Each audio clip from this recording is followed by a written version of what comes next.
Dear readers, Biff, Chip, Kipper, and their friends are on a mission. As time runners, they have to help the last time guardian, Mortlock, in his battle to defeat the evil Vyrons.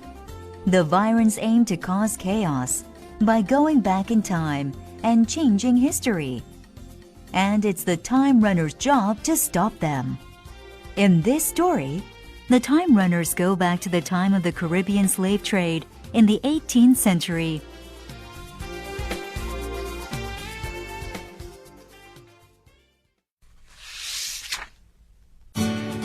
Chapter 1.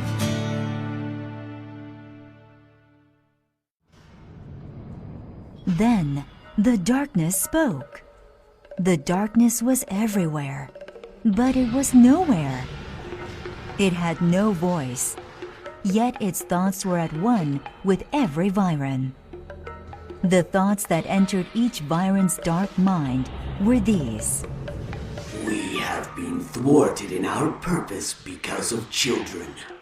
Our quests have failed despite our careful planning, despite long preparation.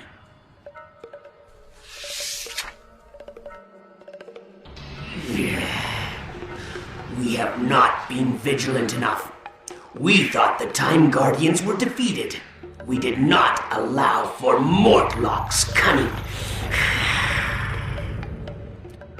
As the darkness hissed the name Mortlock, it was as if an electric shock passed through each Vyron everywhere. Inside the vat in the Time Vault laboratory, forks of black lighting crackled and spat, making the vat shake and tremble. Mortlock has regained his strength. Children have become his warriors. He has trained the children to capture us. Each Vyron's thoughts were the same at that moment. But how could children? A device called a zap trap. It looks like a steel ball. The children throw it. It opens and emits a pulse. This destabilizes us and returns us to raw matter. But Mortlock has made a fatal error. Hissed the darkness. The energy that has been captured in his glass vat has fused together. It is now able to communicate. Each Vyron captured by the children adds to our knowledge of them, so we learn more about who they are. The Vyron's thoughts merged together as one. These children must be eliminated. The darkness hissed. They must, but we are Vyrons. Attack them directly and our Vyron natures would be revealed. No, the children must be destroyed the Vyron way.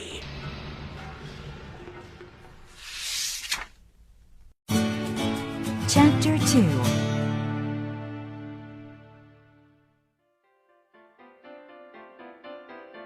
Wilma was woken from a dream by the alarm sounding in her sleep pod.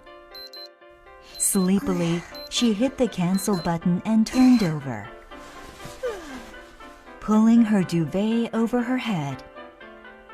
Then a second alarm went off. Wilma sat bolt upright in bed. It was a red alert. The LED on the wall was flashing. Urgent! Report at once to Room X. Wilma sprang out of bed and dressed as quickly as she could. An alarm clock from Mortlock, especially so early in the day, meant something serious had happened. With her trainer laces still untied, she slid down the chute that connected the sleep pods to the control room. Tyler was not there, nor were any of the others. They must be in Room X already. Wilma ran through the library and raced along the corridor. Behind her came the sound of running feet. It was Chip. He was stuffing his t-shirt into his jeans as he ran. It must be serious, panted Chip. 'Cause Mortlock's never called a red before. And why in room X of all places? Gasped Wilma as she pulled open the heavy doors to the room.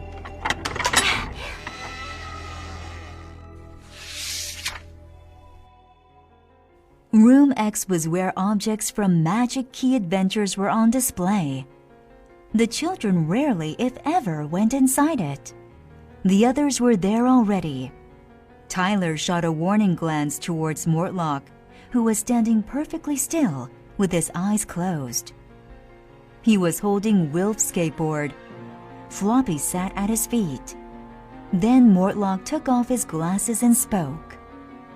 I could not have asked for braver or more loyal children than you have proved to be. He said, You have been resourceful and resilient. Your courage has never faltered. But now, I cannot expect you to continue. It is wrong of me to put you in so much danger. Because of my stupidity, the Virons know it is you who are capturing them. But how can that be? Asked Nina. The dark matter in the vat has been behaving oddly, fizzing, boiling like a strange cauldron of darkness, said Mortlock. It may have become a source of Viron intelligence. I cannot be sure, but I think it may be able to communicate. So it sends messages to other Virons? Suggested Nadim. Like telepathy? I couldn't have put it better, Nadim, said Mortlock. It's bad news. If the Viron memories in the vat are fused together and can communicate, then all Virons will know exactly who you are. Wilf had an idea. Hang on. Whenever we go back in history, we change. Okay, we stay the same inside, but we just look like any other kid at that time. Wilf is right, said Biff. If the Virons become wary of children, it'll be easier for us to spot them. They may act suspiciously whenever children are around. So, we're staying on as time runners, said Wilma. We'll just have to be extra careful on the missions. Mortlock looked thoughtful. Are you sure? Because if you want to leave the time vault now, then I will understand. We're staying, said Kipper. Who else have you got to fight the Virons? Thank heavens, said Tyler. Who would I argue with if you lot went? Chapter 3.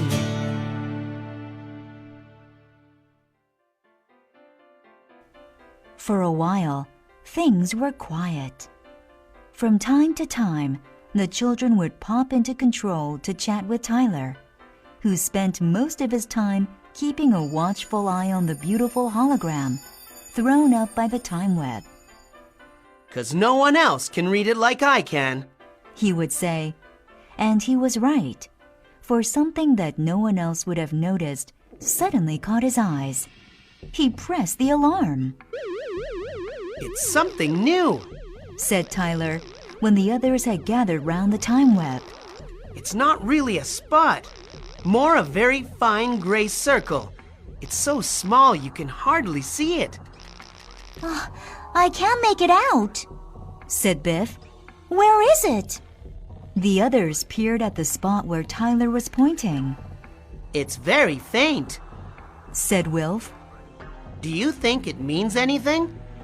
Tyler pressed some keys on the matrix. After a long time, the plasma globe lit up with a faint image. It's hard to say, said Tyler. It looks like an island. The globe thinks it's in the West Indies, about 1792. It's worth checking out, said Wilma. And I think Wilf and I should go. Our family came from the Caribbean.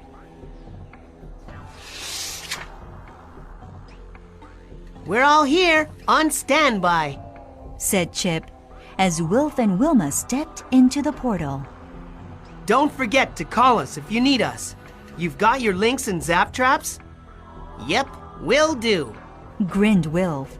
He gave a salute as Tyler pressed the send key. Then he and Wilma disappeared.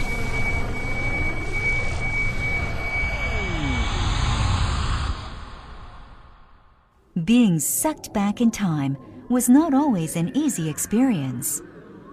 As he slipped through time, Wilf heard voices chanting unfamiliar names. It gave him a strange feeling of dread in the pit of his stomach. Chapter 4.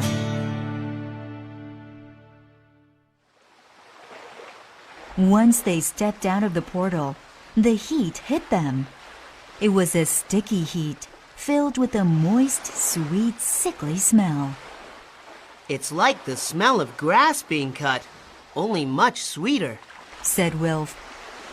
Wilma was wearing a loose-fitting dress made of scratchy, coarse material. Wilf had canvas trousers and a rough shirt. They had no shoes on their feet. They were at the top of a low hill. Behind them was the sea.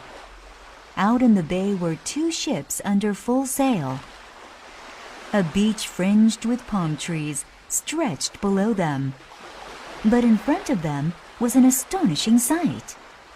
Fields of tall, leafy-stemmed plants grew as far as the eye could see. It's a sugar plantation, said Wilma. Look, the sugar cane is being cut. A line of about 30 men were cutting the thick canes. They moved together, first cutting the stems low down, then turning to throw the canes behind them. 2 or 3 at a time, the canes were dragged away by women and older children and piled up. Other women and old men then stripped the leaves off the canes and loaded them into carts.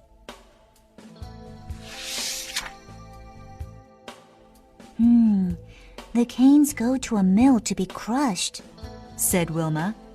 They collect the juice and boil it in huge cauldrons. That's what we can smell. It crystallizes into sugar. I read about it at school on the internet. One of the carts suddenly lurched and tipped over. The canes spilled out. The children pulling the cart flinched as a man ran up shouting at them. The man, an overseer, struck the back of the biggest boy with a whip. Take more care! He shouted. Oh no, that's cruel! Gasped Wilf. This mission won't be easy. We don't even know what we're supposed to do. Wilma took out her link and called Tyler. His crackly voice came back. This one beats me. I can't work out what interest the Virans have in a sugar plantation. Suddenly, an ear-splitting sound like an explosion filled the air, followed by others. Boom! Boom! Boom! Splashes could be heard, then splintering wood and shouting men. It's a sea battle! Cried Wilma. The bigger ship has caught the smaller one, and it's attacking it! At the sound of the battle, the slaves and overseers dropped what they were doing and raced over. Wilf and Wilma, who had hidden behind a bush, saw a chance to slip across and mingle with the plantation slaves. Wilf heard one of the overseers say, It's a British warship, engaging a pirate ship. The battle was soon over. Flames rose from the pirate ship. Then, a huge explosion ripped its side out, and at once it began to sink. Some pirates launched a boat and scrambled in. Others dived into the sea. An overseer cracked his whip. Another shouted at the slaves. Right! The show's over! Now get back to work, double quick! Wilf and Wilma hurried down the hill with the group of children. One of them asked, Who are you? You don't live here on this plantation. We haven't seen you before. Will you help us? Replied Wilma. See, we're runaways from a plantation on the other side of the island. Been living rough. Beat ya too much, did they? Said a tall girl. Course, we'll help ya. Just work with us, but mind Mr. Rogers don't notice ya. Wilf and Wilma helped pull the freshly cut sugar canes away and piled them up. It was hot work, and Wilma felt the sweat running down her face. Don't slow down, urged the tall girl. You don't want to get a beating in this plantation as well, do ya? Then, to Wilma's relief, there was another interruption. Two rough-looking men raced down the hill towards the plantation. Chasing them was a young midshipman and two naval marines carrying muskets. Stop! In the name of the king! Shouted the young officer. Stop, or we'll fire! The men put their hands in the air and dropped to their knees before being seized by the Marines. The young officer called out to the overseers. We act in the name of His Majesty, King George III. Our ship is HMS Nutmeg. These men are pirates. They plunder British vessels. They will be taken to Kingston to be tried. One more man has escaped. If he comes here, do not shelter him. You are to arrest him. The overseers cracked their whips again. Excitement's over. One shouted. Get back to work and make up for lost time. At last, the day's toil was over. The slaves went to the huts where they lived. The tall girl Melody told everyone that Wilf and Wilma were runaways who needed food and shelter. Wilma was tired and hungry, but she felt dreadful when she and Wilf were offered a wooden dish of rice with salt fish to eat. It's hard for them to spare us food, she whispered to Wilf. Eat it and be grateful. Then a loud moan and a woman's cries of pain could be heard. Wilf looked startled. It's Mother, said Melody. She's having a real hard time. Her baby has started, but baby ain't in no hurry to come. Chapter 5.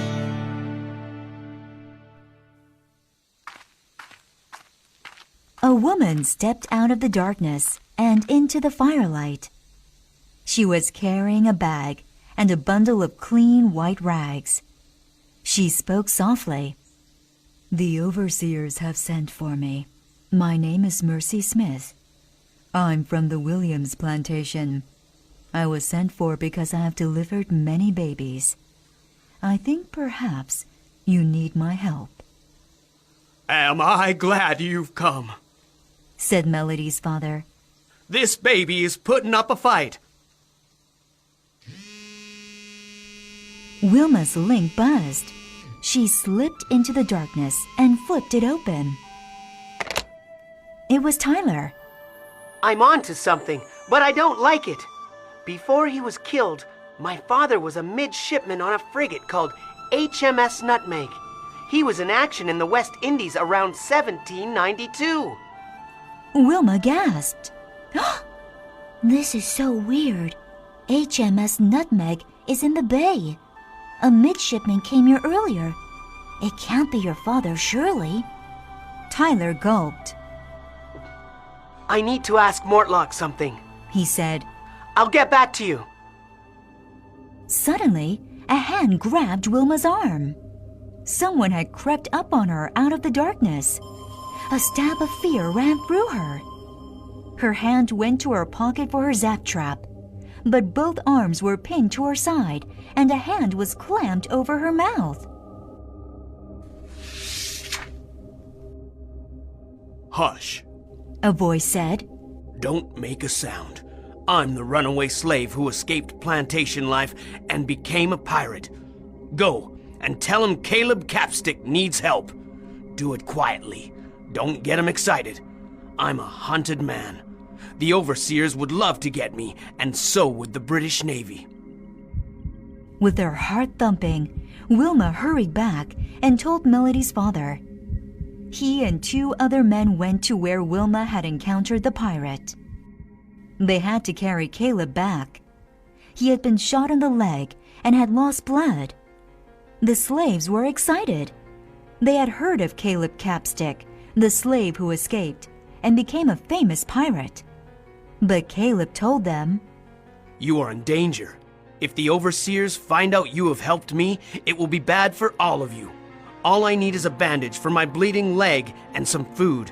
I'll rest for a while and be gone before daybreak.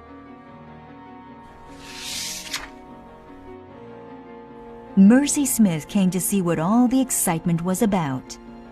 The baby won't be long, she said. Its poor mother is worn out with so much pushing. Then you can help Caleb now by fixing his leg, said Melody's father. But the woman replied, I got more important work to do. Fix it yourself. What's going on? Wilf whispered to Wilma. We don't seem to be picking up any clues. Nobody we've seen so far looks a bit like a Viren. I don't know either, replied Wilma. Tyler thought he was onto something. It was to do with that ship that attacked the pirates, but he shut down the link. But then Melody's father stood up. It's time to remember our roots.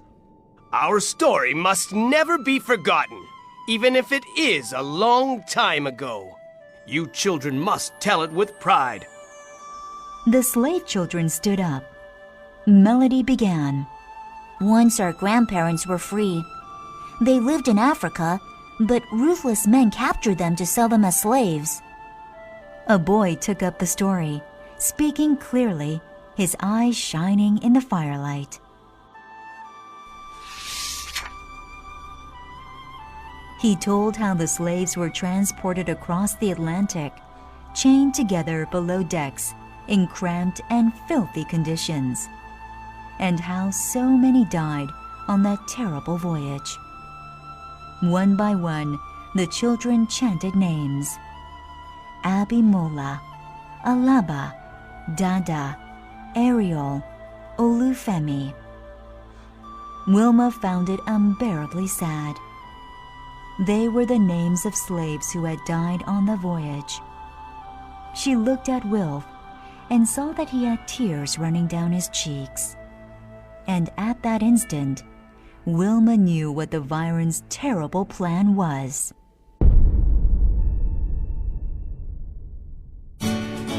Chapter 6.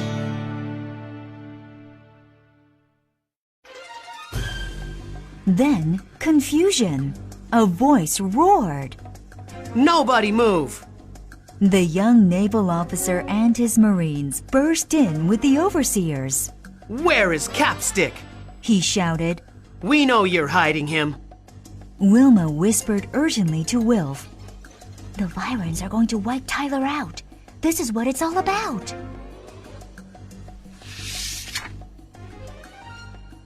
Wipe him out?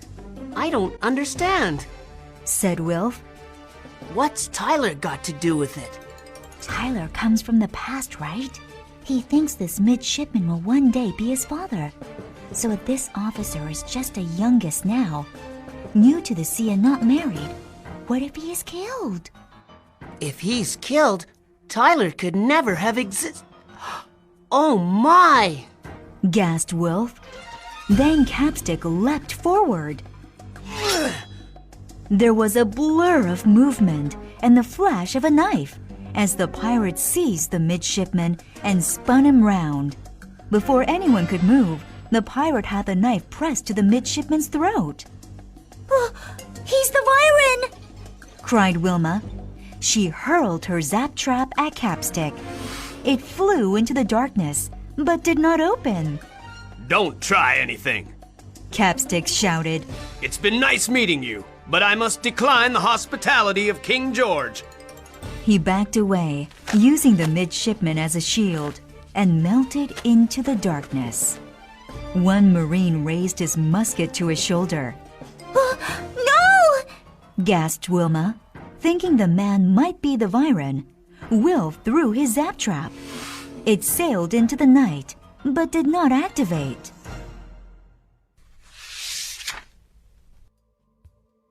Then the midshipman came back. Are you all right, Mr. Collins? Asked one of the soldiers. I'm fine. But Capstick's gone. Curse him! Let me go. Ran off into the sugarcane.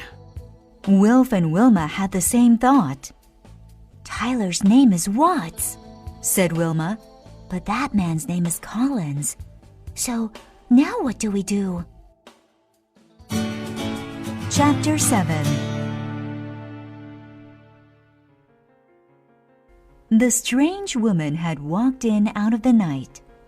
She had come to help with the birth of a child, and everyone had believed her story. The truth hit Wilma like a thunderbolt. Mercy Smith! She cried. She's the Viren! Don't you see, Wilf? It's you and me that the Virens mean to wipe out! What if Melody's parents are our ancestors? Then the baby is our great-great-great-great-grandparent. If the baby doesn't survive, it will be us who won't exist. If Mercy is the Viren, we've got to do something. But we've lost our zap traps. What can we do? Said Wilf in panic. I don't know, but we can't do nothing. Come on! Wilma ran into the hut as the tiny cry of a baby could be heard. An old woman was helping Mercy. Wilma asked to see the baby. Mercy had it wrapped in a white cloth. She turned away, speaking softly. There's something wrong. I must. Wilma rushed at Mercy Smith, crashing into her and sending her off balance. Oh, grab the baby, Wilf! Wilma yelled. In surprise, Mercy let the baby go. She gave a hiss of anger. Her face changed into one of Viren fury. Her eyes became reptile eyes. Her hand a claw that grabbed something from her apron and threw it. The smother sphere burst open. Ah! Swirls of blackness like tentacles wound round Wilma and curled towards Wilf. Ah! There was a scream. A sound like an angry insect flew towards the Viren. A zap trap! In an instant, the Viren became a huge, cold flame of crackling energy and was gone. The zap trap snapped shut and fell to the ground. The inky blackness evaporated. Flippin' heck! Said Tyler. I've never seen a zap trap work for real. Looks like I arrived in the nick of time.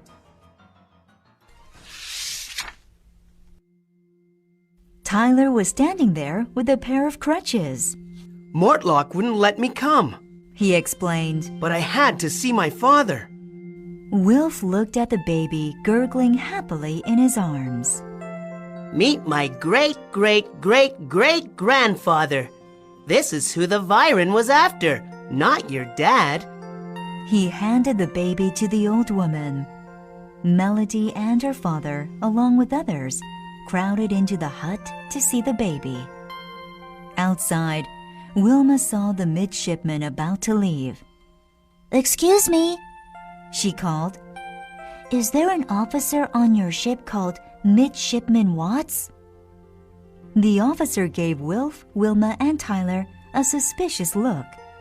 But he told them that the previous year, Midshipman Watts had been transferred to another ship, called HMS Firefly. We'd better get back to the time vault, Said Wilma. report to Mortlock, see what he thinks of this latest move by the Virens. Yeah, Mortlock. He told me I wasn't to come, but I ignored him. So how did you send yourself? asked Wilf. Once you were in the portal. Tyler gave a grin. Let's get back, and I'll show you.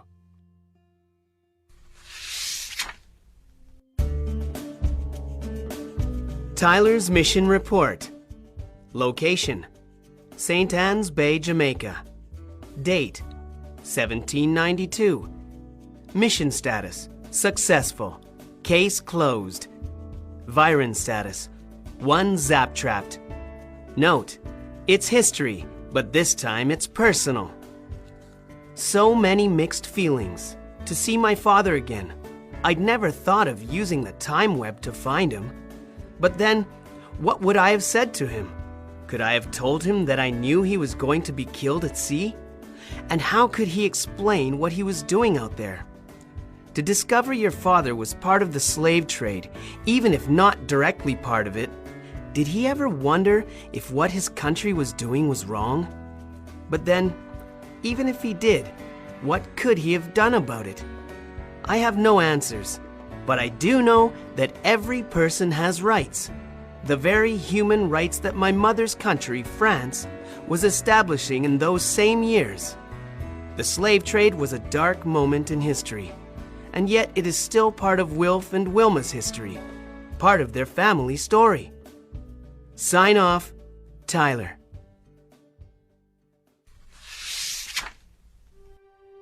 History downloaded. The slave trade. Slave trading began about 1630. Ships would carry goods to West Africa. Some goods would be sold, but most would be exchanged for enslaved Africans, who were then taken in the same ships to America and the Caribbean. These ships would then return to Europe carrying rum, sugar, tobacco, rice, and cotton. It was very profitable, and it made the merchants and ship owners very rich. William Wilberforce helped to end the slave trade in Britain. The passage across the Atlantic was terrible for the slaves. They were packed into tight spaces below decks and given barely enough food and water to stay alive. Hundreds of them died while being transported. Terrible though it was, very few sailors ever spoke of what they had seen during their voyages, for fear of being refused further work by the powerful merchants, ship owners, and captains engaged in the trade. Those who spoke out against the slave trade were quickly silenced by those who stood to lose money if slavery was abolished. The slave trade was abolished in 1807, but it was not until 1833 that Britain passed the Abolition of Slavery Act.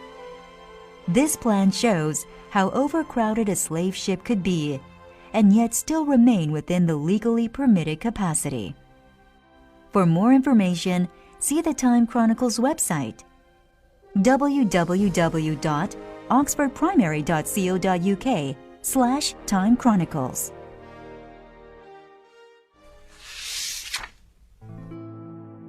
A voice from history. I was born into slavery. Many of us died young because of poor food, cruelty, and hard labor. We have no rights, not even the most basic freedoms, not even the right to protect our own families. Many workers on this plantation are girls like me and women. I began work at 4 years old, collecting grass to feed the mules and oxen. By 10, I was weeding the cane fields and helping with the harvest. By 18, I will be toiling in the fields planting the sugar canes. By 40, if I live that long, I'll be worn out, and I expect I'll be sent back to feeding the livestock. If I survive a few more years, I might become a nurse to the babies on the plantation. And what will their lives be like? The same as mine, working to make the plantation owners and sugar merchants rich.